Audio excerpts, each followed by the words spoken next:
today. So what a bizarre day we had yesterday. We had a massive gap up and then just basically came back and closed the gap. I think, for now, we do have a number of earnings coming through today. There's quite a few in Europe that will be coming through, as well as Microsoft and Tesla in the US. So there's some sizable earnings coming through on both markets, European and USA market. So I would suspect that we're going to be a little bit volatile, and we're probably going to range about until some of those big results come through this morning. Some of them are going to be only after hours. Some of them are going to be during hours. So we'll have to wait pretty much till the end of the trading session to see what's going on. Now, concern I have at the moment is this break of the top of a wedge. Okay, there's my wedge. That's a breakout above the wedge. And often when you see this kind of pattern on lower time frames, the next move is down, then a little bit of a bounce to create a lower high, and then a break of the wedge. Okay, so I'm not calling that at the moment. The trend is still very much to the upside. Can't argue with that, but that is a bit of a worry. It could basically be an attempt at making a channel. Okay, so sometimes you can come back onto this and then bounce back up. But for now, that's what's on the charts. So we must just keep that in the back of the minds. Okay, obviously we need to break to the downside. Yeah, we'll get some levels of the downside that would make sense for a breakout. Okay, so you can see we had this gap up move and then immediately coming back down and closing the gap. Okay, so I'm just going to adjust the support here. So we have support around about 12,997, and obviously 1,300 is going to be a pretty big support area as well, wherever that is. 13. Let's just get it. That's going to be pretty close, isn't it? Yeah.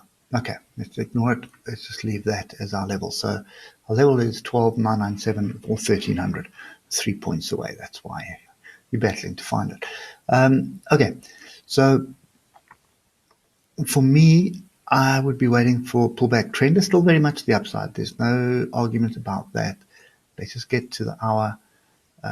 We had a test. You can see this trend line was tested, bounced off, and closed with a pretty solid move down after hours. Now, I just want to have a quick look at the futures market. Just bear with me while I pull it up quickly. And DAX futures 13,127, ever so slightly up. So we are above 1,300 at the moment, 13,127, pretty close to where we closed. So nothing much has moved. We're just hovering around in this area. So yeah, it could be that we get above this trend line as well. That's the other scenario. So this top trend line, yeah, could be that we get above it and we start using it as support. Okay, we tried to use it as support there, but we're below it. So we're going to use it as resistance or we're going to use it as support. That's the critical element. I think I'm just going to readjust, put more noise on my chart.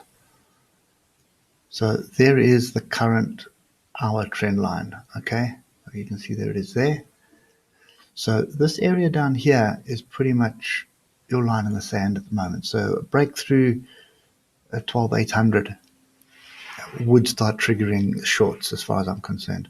There's a bit of a gap here, so it could get below there and then bounce the upside. So just bear that in mind. But I would want to see a clear break of that, a retest of that, and then you'd be bound to this trend line, then a bounce up, and then a break of that. And that would basically confirm any short trading action for me. So for now, I'm expecting pretty much sideways action today until the results come out.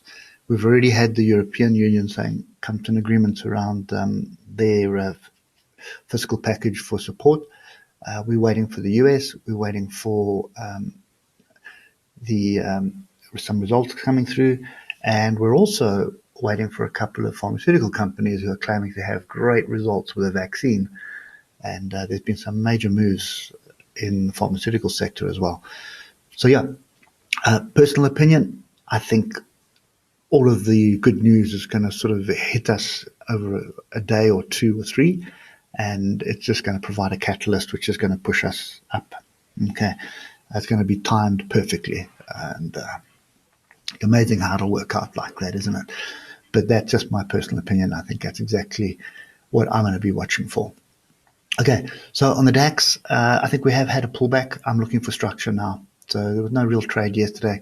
Now I'm looking for structure. And this area here of 1300 is the first zone that I'd be looking at for support.